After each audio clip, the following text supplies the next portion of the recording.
Irmãos, na santa paz de Cristo, abra aí Apocalipse 1, Apocalipse capítulo 1, versículo 4 em diante. Vamos meditar do 4 ao 8. Apocalipse, primeiro capítulo, do verso 4 em diante.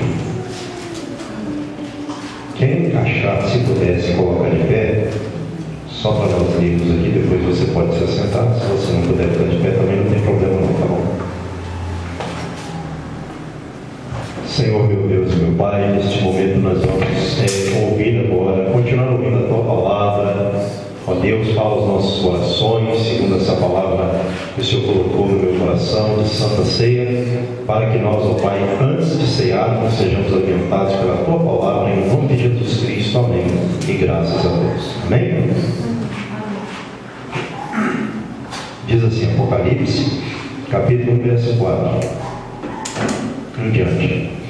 João, às 7 igrejas que se encontram na Ásia, graça e paz a vós outros, da parte daquele que é, que era e que há de vir, da parte dos 7 espíritos que se acham diante do trono, e da parte de Jesus Cristo, a fiel testemunha, o primogênito dos mortos e o soberano dos reis da terra, aquele que nos ama e pelo seu sangue nos libertou dos nossos pecados e nos constituiu reino, sacerdotes para o seu Deus e Pai. A Ele a glória e o domínio pelos séculos dos séculos. Amém.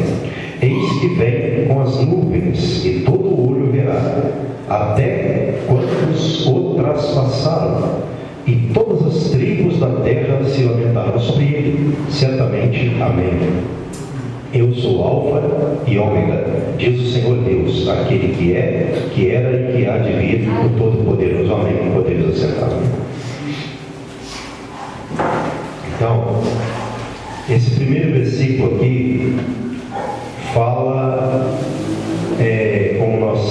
o que nós vimos aqui no quadro, né? João, as 7 igrejas que se encontram na Ásia. Porque nós sabemos que esse livro, no seu princípio, contém 7 mensagens, 7 cartas, né? Enviadas pelo Senhor às 7 igrejas da Ásia. E cada mensagem dessa, né, foi para uma igreja, para resolver alguns problemas, e também serve para todas as igrejas de todos os tempos, como nós bem sabemos. É por isso que está aqui no verso 4. João, as 7 igrejas que se encontram na Ásia. Graça e paz a vós outros da parte daquele que é, que era, né? Que é, que era e que há de vir. Deus, né? Da parte dos 7 espíritos que se acham diante do trono, e da parte de Jesus Cristo, a fiel testemunha, o primogênito dos mortos e o soberano dos reis da terra. Então, isso foi essa mensagem, essa saudação, né? Foi da parte de Deus, da parte do Espírito Santo, que quando fala aqui sobre os 7 espíritos, nós entendemos, né, que isso fala do Espírito Santo na sua dimensão de poder, né? Nas suas mais diversas formas de atuar. Esses números 7, né? Quando fala aqui dos 7 espíritos, simboliza o Espírito Santo na sua plenitude do seu poder. E também da parte de Jesus Cristo. Então foi da parte de Deus, do Espírito de Deus e de Jesus Cristo, o primogênito dos mortos e o soberano dos reis da terra. Por que fala o primogênito dos mortos? Alguém poderia dizer?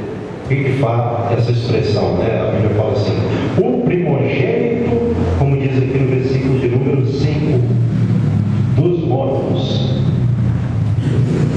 Porque Jesus, ele foi o primeiro a ressuscitar, com relação à ressurreição dos mortos, que ainda não aconteceu.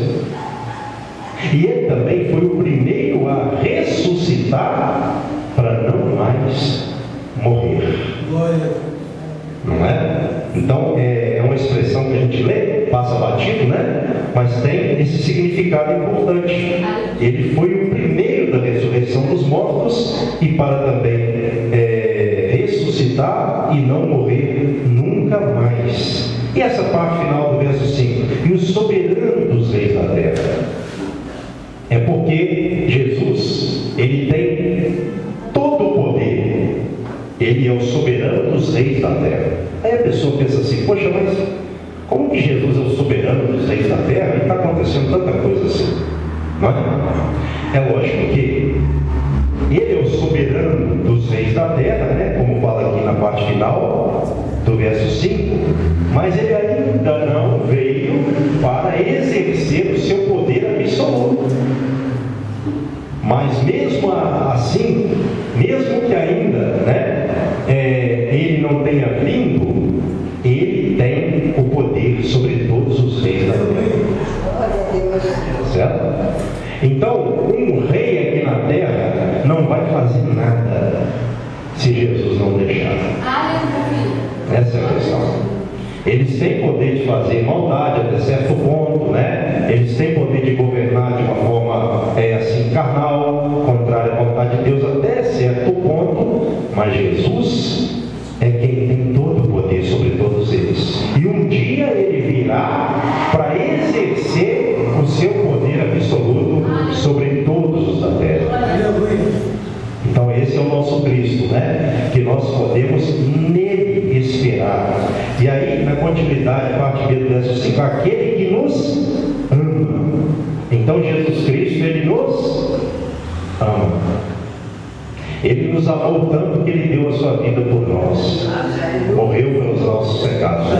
E ainda fala aqui, ó, na continuidade: e pelo seu sangue nos libertou dos nossos pecados. Não é? Então olha só, o efeito da morte do sangue de Jesus Cristo, ele nos libertou dos nossos pecados. É por isso que a pessoa que não tem o sangue de Cristo sobre a sua vida não tem a purificação dos pecados. Eu não tenho falado nas orações aquele verso 7 da primeira carta de João, capítulo 1, que aquele que anda na luz, ou, como está no versículo, se porém andarmos na luz, como ele na luz está, Deus, não é? Nós temos o quê? Comunhão com os irmãos, e a purificação pelo sangue de Cristo de todo o pecado. Então, para ter esse sangue, né, como fala aqui, que nos libertou dos nossos pecados, nós temos que estar em comunhão com a igreja. O versículo lá é um versículo assim que a pessoa às vezes lê, mas não percebe. Mas a palavra-chave do verso 7 da primeira carta de João, capítulo 1, é a comunhão. Que é a comunhão com os irmãos, que evidencia a pessoa andar na luz como Deus na luz está, e ter os seus pecados, a sua vida purificada pelo sangue do Cordeiro. Esse sangue fala aqui no verso 5, de todo o pecado. Então quem não tem o sangue de Cristo não tem a purificação dos pecados, e quem não tem a purificação dos pecados não tem a salvação. Não é? Então, o que é que nos libertou de todo o pecado? O sangue de Jesus Cristo. Aleluia. Então Jesus, ele nos amou de uma tal forma que ele morreu e o seu sangue foi vertido na cruz do Calvário por nós. Por nós, irmão. E a Bíblia fala que Deus, ele provou o seu amor por nós, dando o seu Filho, entregando o seu Filho para morrer por nós. Tudo isso a Bíblia fala, né? Tudo isso está envolvido aqui nessa parte B do verso 5 do livro de Apocalipse, capítulo de número 1, não é? Então o sangue do Cordeiro é esse sangue que nós precisamos na nossa vida. E também, por exemplo, hoje é a Santa Ceia. Nós vamos tomar o vinho aqui. O vinho simboliza o quê? É um símbolo.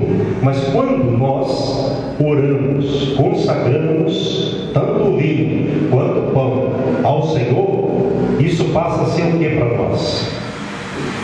Perdão de pecados, absolvição, né? Então nós estamos ceando aqui, daqui a pouco nós vamos ceiar, né? Para não sermos condenados com...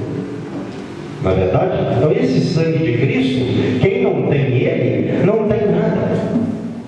E olha só o versículo 6, acompanhe comigo se você puder. E nos constituiu reino, sacerdotes para o seu Deus e Pai.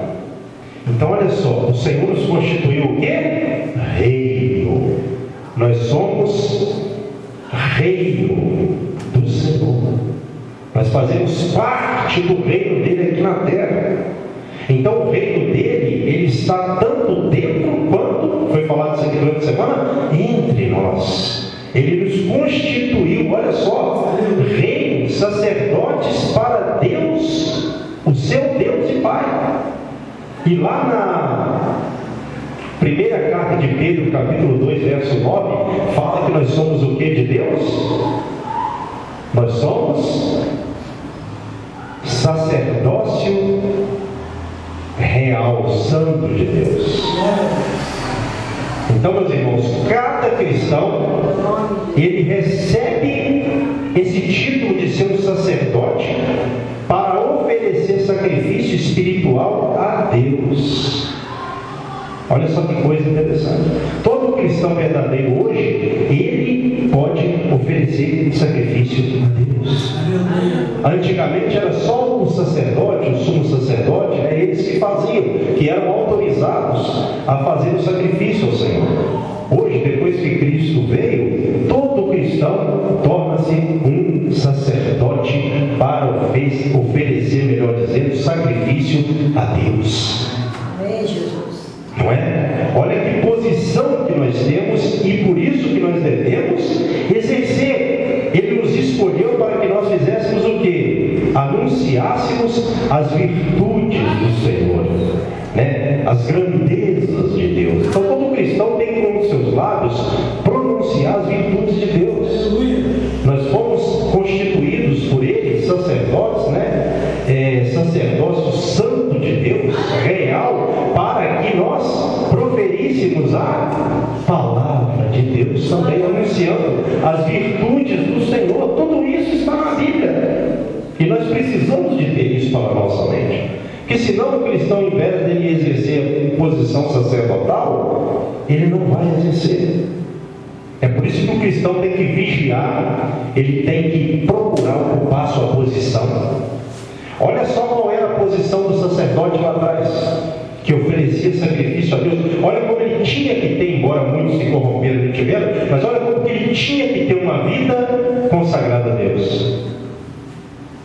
Porque ele é que levava o sacrifício do povo a Deus. Ele foi separado por Deus para isso. E hoje todo cristão, ele pode fazer sacrifício espiritual a Deus, que Deus vai receber. Olha que posição honrosa, posição gloriosa.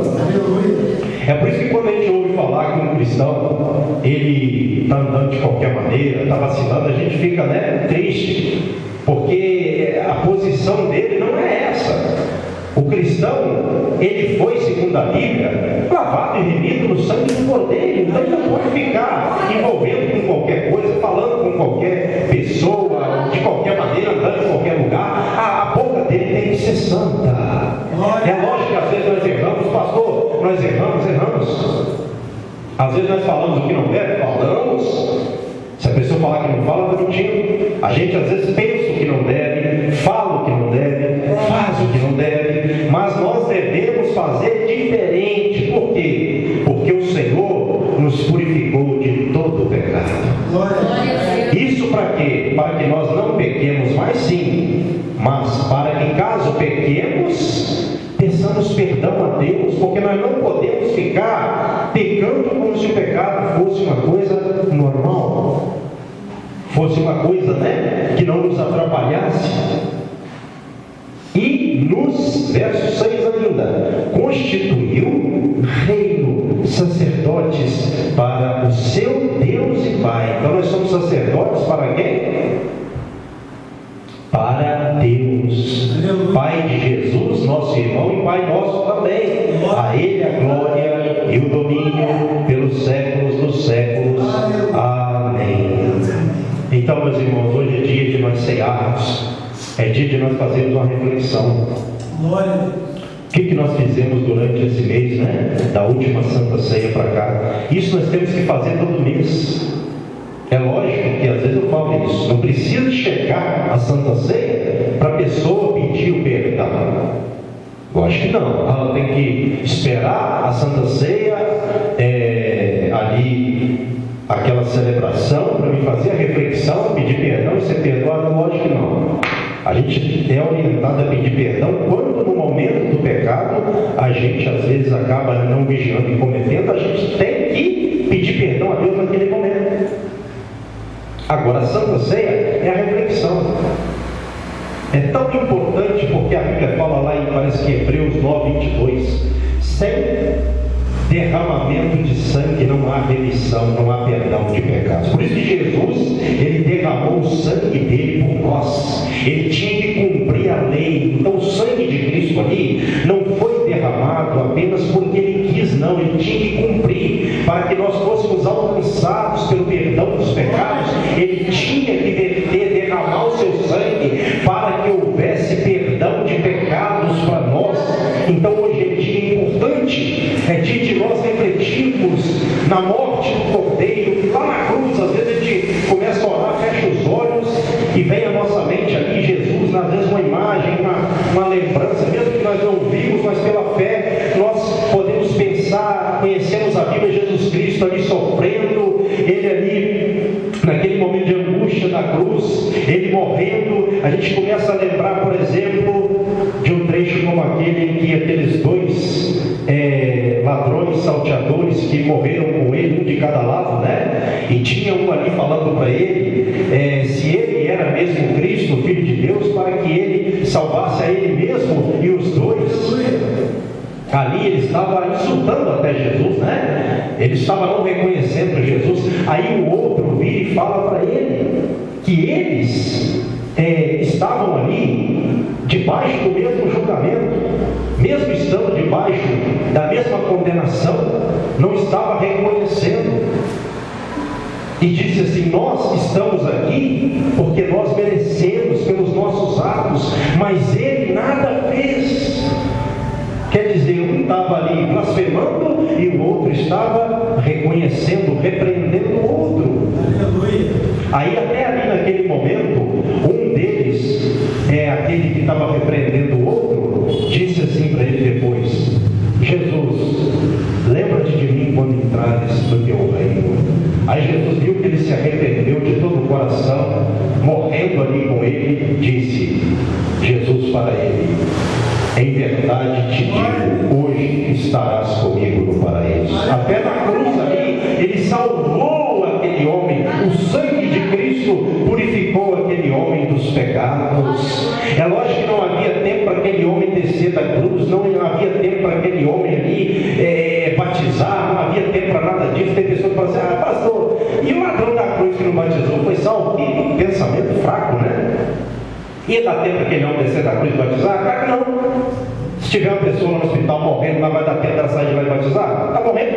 Então, se ela aceitar Jesus ali, o sangue do Cordeiro purifica, como purificou o ladrão da cruz, aquela pessoa de todo o pecado. Então, isso significa que nós temos que fazer o quê? Pregar sobre Jesus Cristo. Pregar para que as pessoas tenham sangue, porque somente através do sangue de Cristo a pessoa pode se ver livre dos pecados que condena todo o mundo. Amém? Então é por isso que tem que se pregar. Às vezes a gente está lá no hospital pregando a palavra, e eu sempre estou ali tentando mostrar Jesus para as pessoas. A mensagem ali, ou as mensagens ali, são mensagens evangelísticas. Porque eu não conheço as pessoas. Todo dia que você chega num quarto lá, os anteriores saíram, né? Então há aquele rodízio de pessoas. E glória a Deus por isso, né? Que alguns saem, né? Recebem alta. E às vezes a gente está pregando, nem todo dia a pessoa aceita Jesus, né? Mas tem dia que a gente prega, a pessoa vai e sente aquele temor. A gente está pregando ali, a pessoa começa a prestar atenção na mensagem, e a gente vai falando de Jesus Cristo, a gente vai falando sobre o sangue do Cordeiro, que é somente por meio dele que a pessoa pode, ser purificada dos pecados. Aí, na hora do apelo, hora e outra alguém fala assim: pastor, eu quero aceitar Jesus. Aleluia! Isso é bom demais, porque naquele momento eu falo assim: olha, Jesus não é apenas aceitar aqui agora, não. Aqui é o primeiro passo. Isso é importante que você está fazendo, que a palavra foi pregada, o Espírito Santo te convenceu e você está tomando a sua decisão. Isso é muito bom, esse é o primeiro passo. Mas depois que você sair daqui, você tem que procurar uma igreja para você continuar caminhando, batizar e seguir a sua vida com o Senhor. Senão esse aceitar Jesus não vai passar apenas de uma aceitação momentânea e depois acabou. Mas vira e mexe, alguém levanta a mão e aceita Cristo. E aí eu faço a oração com a pessoa, daquela pessoa que está aceitando a Jesus Cristo. Não é? Então a gente tem que pregar e fazer o apelo. Porque a pessoa que não aceita Jesus aqui na terra de coração, eu sei que tem pessoa que às vezes não aceita assim publicamente, mas vai para a igreja, aceita de uma forma diferente. Mas normalmente a gente prega e faz o apelo também. Isso é bíblico. Fazer o apelo para a pessoa fazer a confissão dela de fé, aceitar Jesus e caminhar para que naquele dia a pessoa seja confessada por Jesus Cristo também diante do Pai e dos anjos dos céus. A Bíblia diz isso. Isso é bíblico. Então nós não podemos deixar, passar batido essa riqueza que há sobre o sangue do Cordeiro. Porque às vezes a pessoa fala: o sangue de Jesus tem poder, vai expulsar o demônio, o sangue de Jesus tem poder, e o demônio sabe que tem e acaba às vezes saindo. Mas a pessoa não reflete sobre o poder do sangue. Lá no Antigo Testamento, o animal não tinha que morrer, o sangue não tinha que escorrer, para que houvesse o perdão, a purificação dos pecados.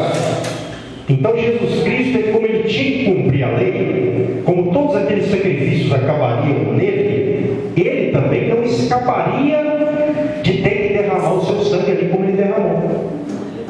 Por isso que a Bíblia fala, de acordo com a palavra, o sangue de Jesus, ele tem poder, e o sacrifício dele foi perfeito. Não faltou nada. Como eu disse aqui, porque se ele não vertesse o sangue dele, poderia haver purificação de pecados para nós hoje?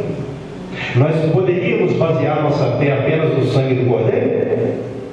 Não ficaria completa a missão de Cristo. Então é por isso que mesmo ele ali angustiando-se, caminhando para a cruz, ele foi até o final. Porque ele sabia que ele tinha que verter o seu sangue. Que se o seu sangue não fosse vertido, não fosse derramado, não haveria a purificação dos pecados para as pessoas, depois dele. Pastor, ele perdoou pecados antes de morrer. E aí, como é que o senhor me fala? Ele perdoou pecados porque ele tinha poder para perdoar pecados. Sabe por quê? Ele já tinha poder de morrer e ele iria morrer, ele sabia que ele iria morrer por nós. Então a missão de Jesus, ela não poderia deixar de acontecer, como por exemplo a nossa. Eu posso me desviar se eu não vigiar. Agora Jesus, ele não podia se desviar.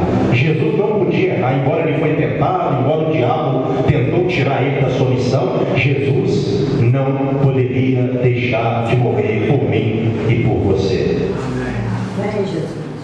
Então por que se ele fala como a Bíblia diz, ele fala como a Bíblia diz, que ele se fez maldição por nós, para que nós fôssemos alcançados pela bênção de Abraão e recebêssemos o Espírito Santo, a promessa do Espírito Santo. Se ele se fez maldição por nós, porque estava escrito na lei o quê? Maldito todo aquele que for pendurado no madeiro. Então ele se fez maldição por nós. Para que o quê? Para que nós recebêssemos o Espírito Santo de Deus. Olha só quantas coisas a Bíblia fala.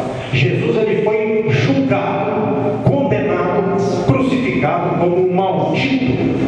Ele se fez, ele não era, mas ele se fez maldição por nós. Então se a pessoa hoje tem o Espírito Santo de Deus, não apenas o sangue que purifica dos pecados, porque antes de vir o Espírito Santo para nós, ele teve que derramar o sangue dele. Então como ele derramou o sangue dele, o Espírito Santo Santo veio para nós, e nós hoje temos dentro de nós o Espírito Santo prometido, porque Jesus Cristo, Ele sacrificou a sua vida por nós, e nós temos que sacrificar a nossa vida por Ele também.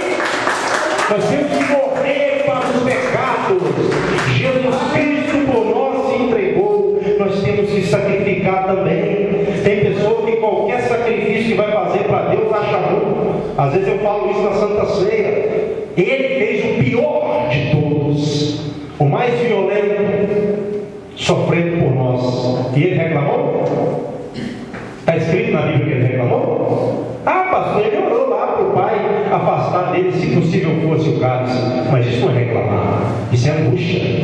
Porque ele era pessoa de carne e osso igual a gente também. Então ele padeceu, ele sofreu. E a Bíblia fala que ele tinha que padecer. Isso estava lá, né, no Antigo Testamento. A Escritura dizia que Cristo padeceria por nós. Ele não podia fugir do padecimento ali, do perecimento, né? Por nós. Tudo isso a gente tem que ter em mente. Agora só o verso 7, acompanhe comigo. Eis que vem com as nuvens, e todo olho verá até quantos o traspassaram. E todas as tribos da terra se lamentarão sobre ele, certamente. Amém. Então Jesus vem com as nuvens, e todo olho verá. Quer dizer, vai ser um evento que vai ser visto por todas as pessoas. Eu não sei de que forma, se vai ser televisionado, a Bíblia não entra nesse detalhe. Mas como o mundo todo vai ver a Cristo, Deus tem tanto poder que Ele pode fazer com que Cristo seja visto por todo mundo do jeito que Ele quiser. Sem televisão, com comunicação, com tecnologia, sem tecnologia, todo olho verá o Senhor quando Ele vier nas nuvens, com as nuvens aqui, ó. E até aqueles que traspassaram Ele. O que significa isso? Alguém pode me dizer? Até aqueles que traspassaram Ele, ou seja, aqueles que participaram da crucificação, verão a Ele. E a Bíblia fala que todas as tribos aqui nesse versículo da terra lamentaram. Por quê? Que todas as tribos da terra lamentaram? Porque rejeitaram, porque renunciaram a Ele. E aí vai ser choro, lamento, sofrimento, porque Ele virá como o Rei da Glória.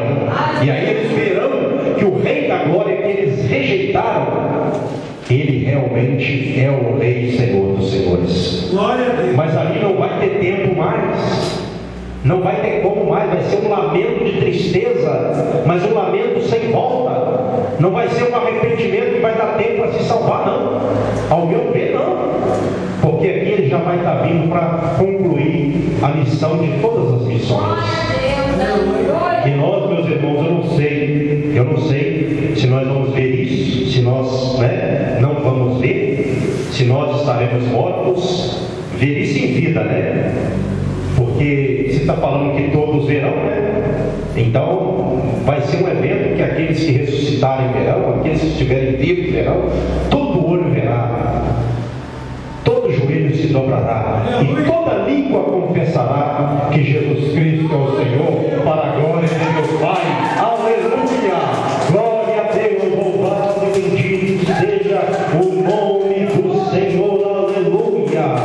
E no verso 8, olha só o que diz: eu sou o Alfa e o Ômega, diz o Senhor Deus, aquele que é, que era e que há de vir, o Todo-Poderoso. Então ele é o primeiro e o último, aquele que era e que há de vir, o Todo-Poderoso. Amém?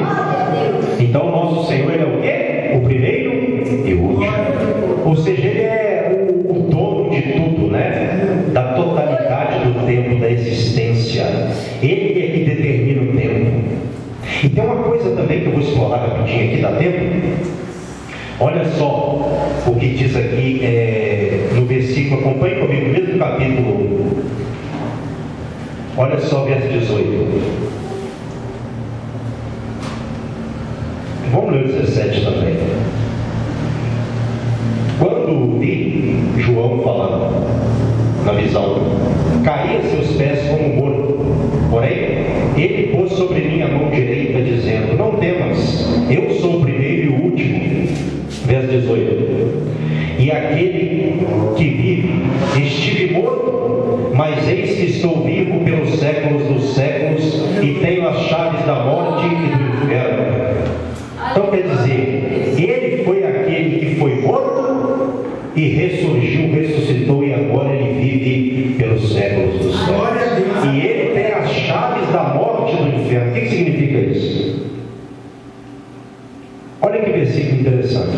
É ele que decide quem vai morrer, quem não vai, quem vai para o inferno e quem não vai. É ele que manda no inferno, não é o diabo. Quem manda no inferno é Deus. Ele manda no inferno, ele manda no céu. Jesus Cristo, ele tem todo o poder no céu e na terra, foi dado a ele.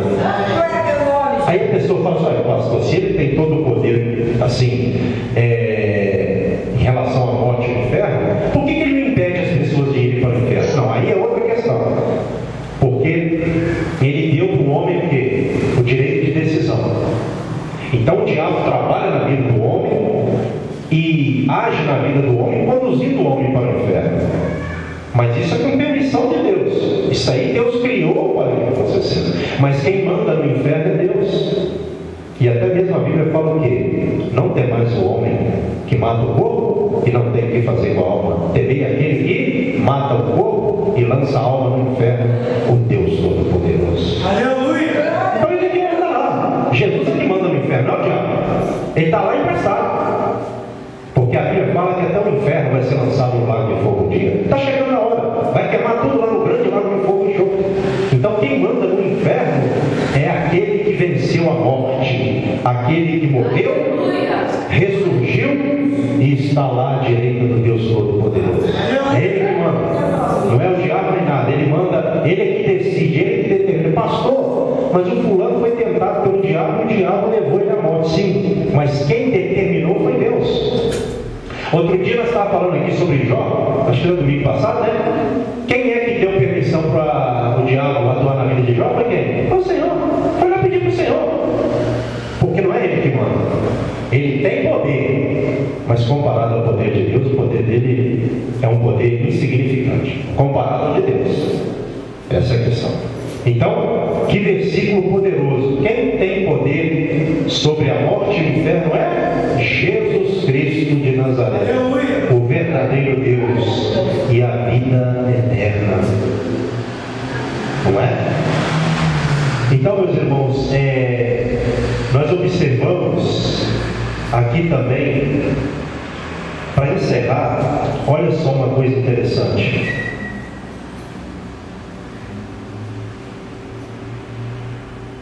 Versículo de número...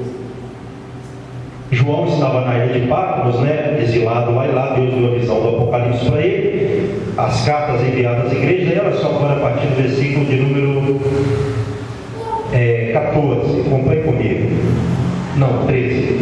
E no meio dos candeeiros, um semelhante a filho de homem, com vestes talares, e cingido à altura do peito com uma cinta de ouro. A sua cabeça e cabelos eram brancos como a alva, como a neve, os olhos como a chama de fogo, os pés semelhantes ao bronze polido, como que refinado numa fornalha, a voz como voz de muitas águas. Tinha na mão direita 7 estrelas, e da boca saía-lhe uma afiada espada de 2 gumes. O seu rosto brilhava como o sol na sua força. Quando o vi, caí a seus pés, versículo 9, como morto. Porém, ele pôs sobre mim a mão direita, dizendo: não temas, eu sou o primeiro e o último. Então, olha só a imagem do nosso Senhor. Imagina bem quando João viu, né, aquele homem lá, como fala aqui, cabelos, né, cingido com um cinturão no peito de ouro, seus cabelos brancos, né, como diz aqui o versículo de número 15, seus pés eram como olhos como chama de fogo, seus pés como bronze polido, como refinado na fornalha, e a sua voz como de muitas águas. Da boca dele saiu o quê? E da boca saía uma afiada espada de 2 gumes, e o rosto dele brilhava como o sol na sua força. Então, que visão, né? Então, João, quando viu aquilo ali, ficou, com certeza, né? O homem parecia que ia até morrer de tanta glória, né, que ele viu, né? Mas esse é o Deus que nós servimos, é o Deus Todo-Poderoso. Deus que em Cristo Jesus revelou-nos toda a plenitude do seu poder, toda a sua salvação. Então quem tem Jesus tem tudo, quem não tem Jesus não tem nada. Essa é a verdade. Amém? Vamos orar aqui, porque o tempo está indo embora, né? Vamos orar, consagrando esses elementos. Eu creio que daqui uns dias, irmãos, orem juntamente com o pastor. Daqui uns dias nós teremos pessoas para estar servindo aqui a Santa Ceia. Porque nós tínhamos pessoas, mas houve alguns problemas. Felizmente, né? Mas vai ter pessoas para servir a Santa Ceia também. Né? Normalmente as coisas estão acontecendo de acordo com a vontade de Deus. Amém? Vamos consagrar esses elementos ao seu Pai. Neste momento, nós consagramos o pão e o vinho ao Senhor, para que tornem-se elementos espirituais, ó Pai, para a purificação da nossa vida, dos pecados, porque nós entendemos, meu Deus, que quando nós estamos nos alimentando do pão e bebendo do vinho, nós estamos nos alimentando de Jesus Cristo, aquele que veio para tirar o pecado do mundo, e nós estamos sendo purificados a cada Santa Ceia, meu Pai, para aquele grande dia, onde nós, ó Deus, não seremos condenados, ó Pai. A ira do Senhor não cairá sobre nós.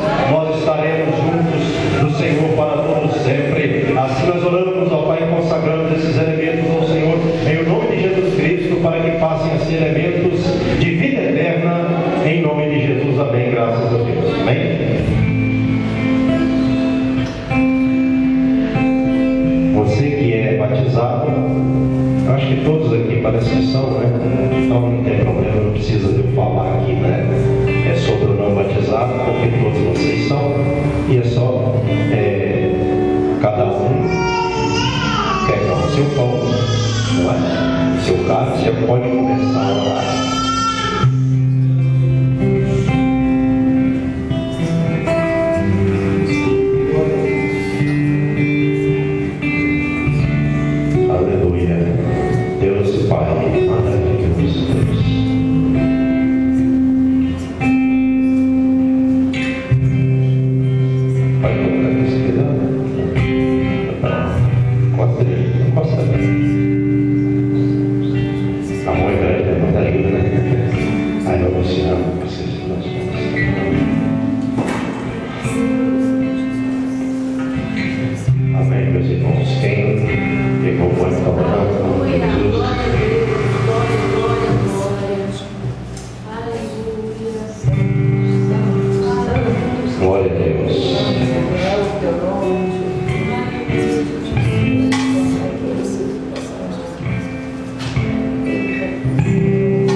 Meu Deus, nós sabemos que não somos dignos de estarmos aqui nesta noite, mas Jesus Cristo nos justifica pelo seu sangue para que a ira que vai cair sobre o mundo não caia sobre nós. A tua palavra diz, meu Deus, que Jesus Cristo, pelo sangue dele, nós somos justificados. Aleluia! Louvado seja o Senhor que enviou teu Filho, Pai, para derramar o sangue para a purificação dos pecados. Ó Deus, sendo assim, eu peço perdão dos meus pecados que eu cometi contra meu pai, as pessoas, a minha família, os irmãos. Talvez eu falei, meu pai, alguma coisa.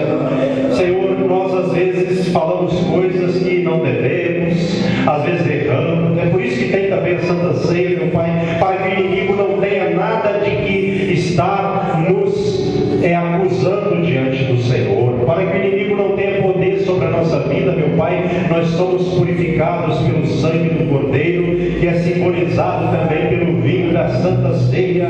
Ó Deus e Pai, perdoa-nos, ó Pai, das nossas misérias, ó Pai, daquilo que nós fazemos que não agrada ao Senhor, porque nós somos, ó Pai, pessoas falhas. Enquanto estivermos aqui na terra, nós falharemos, ó Pai, nós erraremos, mas graças ao Senhor que enviou, que deu o Filho do Senhor, ó Pai, para para morrer por nós, para que nós, ó Pai, pela remissão dos pecados não fôssemos condenados com o mundo, para que todo aquele que nele crê não pereça, como diz lá, meu Pai, na tua palavra, no Evangelho, segundo São João 3,16, e tenha a vida eterna.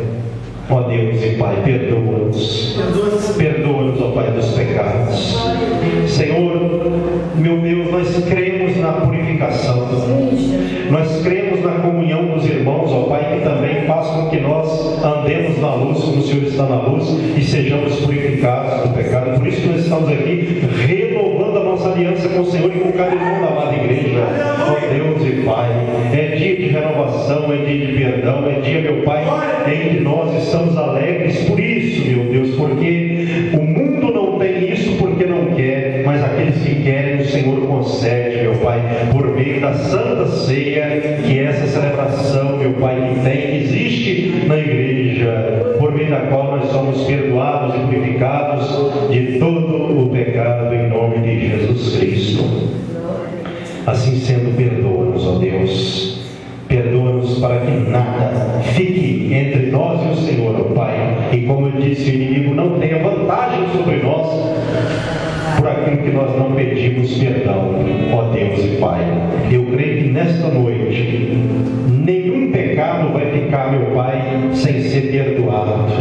Nenhum pecado vai servir, meu Pai, como base para que o inimigo nos acuse diante do Senhor. Eu creio, ó Pai, que a partir deste momento em que nós estamos pedindo perdão e ceando, nós saímos daqui mais fortes do que entramos, ó Pai, para que enquanto estivermos na terra, possamos estar, ó Pai, de acordo com a Tua vontade, pelo sangue do Cordeiro, que tem todo o poder, em nome de Jesus Cristo.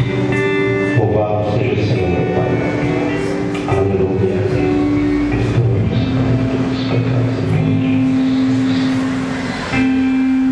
Quem orou com fé, erga o seu pão. Se você está orando, não tem problema não, tá? Pode continuar orando, cada um tem seu particular, mas se você já acabou, erga um pouquinho o seu pão, não precisa erguer muito não. Diga assim: Senhor Deus, eu te agradeço pelo Senhor ter enviado o teu Filho para morrer, sofrer no seu corpo, na cruz do Calvário, pelos nossos pecados.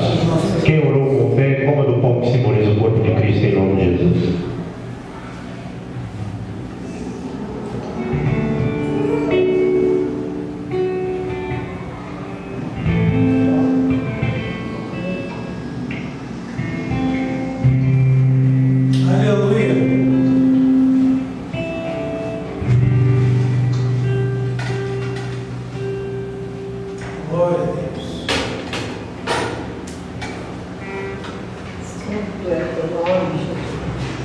Quem acabou de comer seu pão, pode também levar um pouquinho só o cálice e diga assim de igual forma: Senhor Deus, eu te agradeço novamente pelo Senhor ter enviado o teu Filho para verter o seu sangue na cruz do Calvário para a purificação das nossas vidas de todo o pecado.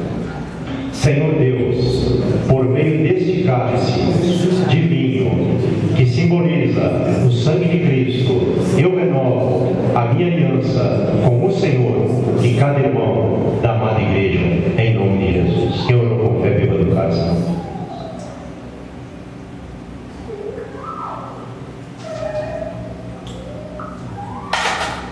Aleluia. Graças a Deus. Oh Deus maravilhoso, Senhor Deus e Pai, oh Senhor, vai nos renovando a cada momento, a cada santa ceia, vai nos, oh Pai, preparando para aquele grande dia, para o dia, meu Pai, em que, como nós vimos aqui e vimos na tua palavra, meu Pai, Jesus Cristo, Ele virá com as nuvens e todo olho verá, meu Deus e meu Pai, e nós queremos fazer parte desse acontecimento em que todo mundo verá, não sei como, eu só sei que vai acontecer. Oh, aleluia, aleluia, bendito seja o Senhor. O que é e que adivinha, mandecalasco, remontará baixar, aleluia. Oh Deus e Pai, toca os teus filhos nesta noite, nesse final de culto, meu Pai. Vai tocando cada um de uma Nós queremos intimidade com o Senhor, meu Pai. Nós queremos, meu Deus, estar cada um mais próximo do Senhor a cada dia, até que venha o grande dia do Senhor, Deus, aleluia. Oh, aleluia, aleluia. Glória a Deus, louve a Deus, agradeça ao Senhor agora. Oh, Deus maravilhoso, cala a semana da casa.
Deus vai mudando de acordo, né? Uma mudança, como eu falei, ela não é do jeito que a gente quer, para começar, né?